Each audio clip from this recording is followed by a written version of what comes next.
my name is Annemarieke Kloosterhof. I'm originally from the Netherlands, hence the very long name. I was hired as a graphic designer and I studied graphic design, and I really quickly realised I don't want to be a graphic designer. So I quit the job about 6 months after I started it and then became a freelance illustrator, designer, artist, film person, whatever, all of the multidisciplinary things.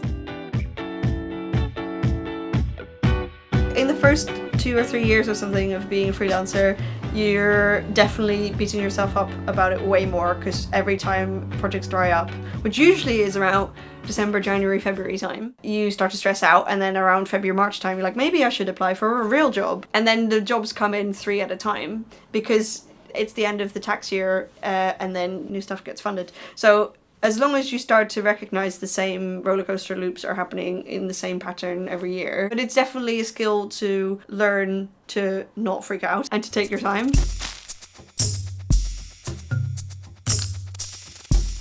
Difference between art and design. I think design is very much a thing that you make specifically for a target group or an audience that you want to inform or say something or design something specifically for them. And I think art is much more an expression of your emotion and your personal feelings and beliefs and anything that you want to put out in the world. Whereas I think design is more tailored to, I guess, society and with a specific goal. I would consider myself more a designer than an artist. Every project's different, so there's no kind of overarching thing. There's tricks of the trade that you discover as you work with stuff, like which brands of paper you really like, what glues to use and how to apply them, and what's really clever tricks of making them really small and so no one can see it.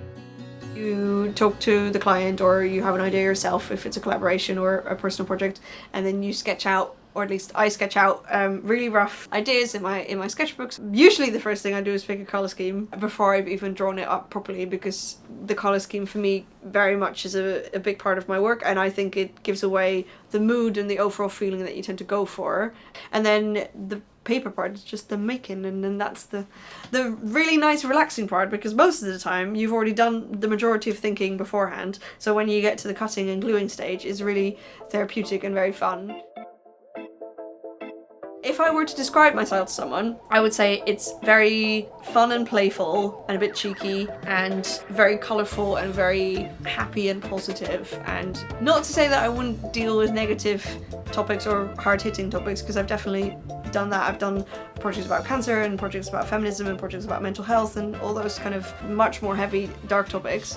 Inspiration for me is kind of everywhere. It's architecture, it's film, it's conversations with people and just thoughts I find really interesting. Also, most of my projects are about culture. Whether or not it's obvious is a different question. So it could be the culture of breastfeeding, or the culture of the Dutch language, or the culture of food, or the culture of a specific architecture in a specific decade. You have just as much say and responsibility, therefore, to create an image that reflects what you want to see in society. And we are currently in a secret roof terrace somewhere in Camden, where I painted a mural. I was commissioned by the owner of this dentist practice to make a really fun mural on their roof terrace. I've been wanting to do larger scale stuff for a really long time now, so it was really nice to get the amount of freedom that I got. The only restrictions that I got given by the owner was that it needed to be his favourite colour scheme, which happens to also be my favourite colour scheme, which was perfect. Thank you for watching. If you want to follow my work, you can find me on all of the platforms.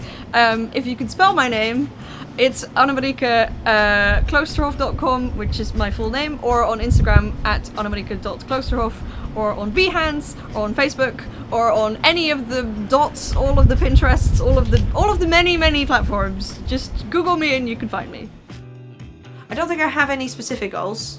Enjoying what I'm doing and carrying on what I'm doing as I am now for as long as possible, and to bring joy, which I think that's the whole point of art, isn't it? To make something that puts a smile on people's face, or make them think, or make them cry, or make them feel.